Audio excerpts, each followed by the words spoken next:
मोठी बातमी सध्या समोर येते। निलेश घावळ भोवतीचा फास आवळला गेला। भारताची थेट इंग्लंडला विनंती आहे।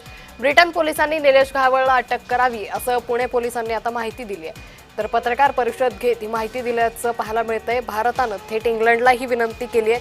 निलेश घावळ हा भारतामध्ये मोठा घोटाळा करून इंग्लंडला पळून गेला आणि आता त्याच्या भोवतीचा फास हा आणखी आवळताना दिसून येतोय। निलेश घावळला अटक करण्याची ब्रिटन पोलिसांना विनंती केल्याची माहिती सध्या समोर आली आहे। त्यांनी जो पासपोर्ट मिळवला आहे तो चुकीच्या पद्धतीने मिळवला आहे। ॲड्रेस फोर्ज करून तो पासपोर्ट मिळवला आहे आणि त्या संदर्भात तो गुन्हा पण दाखल आहे।